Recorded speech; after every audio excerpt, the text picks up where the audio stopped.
सुप्रभात बच्चों। आज हम पढ़ने जा रहे हैं आरोह भाग 1 के गद्य खंड में से मियाँ नसीरुद्दीन द्वारा कृष्णा सोबती द्वारा लिखित मियाँ नसीरुद्दीन। तो आइए पढ़ते हैं। सर्वप्रथम कृष्णा सोबती जी के विषय में। कृष्णा सोबती जी शुद्धतम भावुक हृदया नारी थी, जिनकी स्पष्ट छाप उनकी रचनाओं में भी देखने को मिलती है।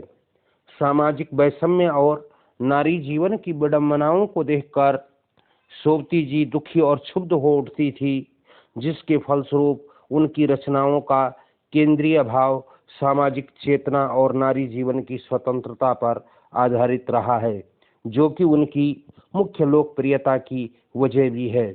हिंदी कथा साहित्य में विशिष्ट पहचान रखने वाली कृष्णा सोबती का जन्म सन 18 जनवरी 1925 में गुजरात में हुआ था। इनकी शिक्षा लाहौर, दिल्ली और शिमला आदि स्थानों में हुई।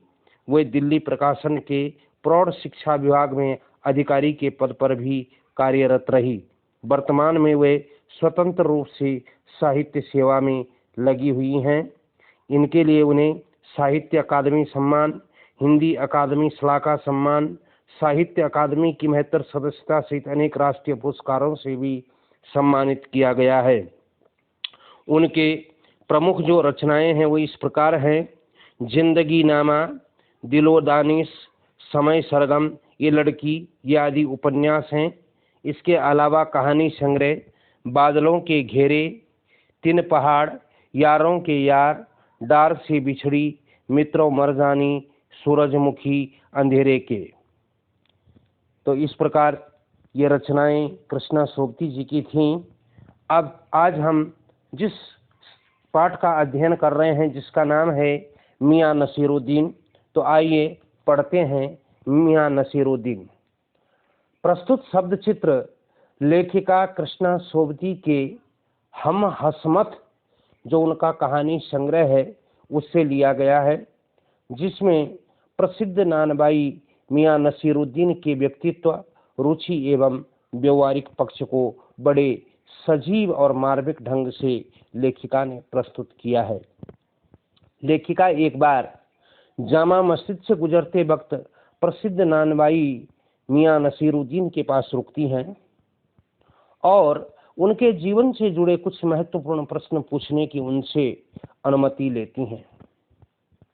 सबसे खास बात यह है कि मियाँ जी के मन में ये दुविधा है कि वे हमेशा अखबार छापने वाले और पढ़ने वालों को बड़ा नकारा समझते हैं। जब लेखिका उनसे पूछती है कि रोटियां बनाने की कला कब, कहाँ और किससे आपने सीखी, तो वे बोलते हैं, ये तो हमारा खानदानी पेशा है। इसकी कला हमने अपने पूर्वजों से सीखी है। तो मियाँ लेखिका को बताते हैं कि जैसे एक शिक्षक प्रारंभ में बच्चे को शिक्षित करके निपुण बनाता है, उसी प्रकार हमारे पूर्वजों ने भी हमें इस काम में निपुण बनाया है। मियाँ नसीरुद्दीन लेखिका को बताते हैं कि दिल्ली के बादशाह सलामत ने उनके पूर्वजों से ऐसी चीज बनाकर खिलाने को कहा था जो न आग में पके न पानी से बने।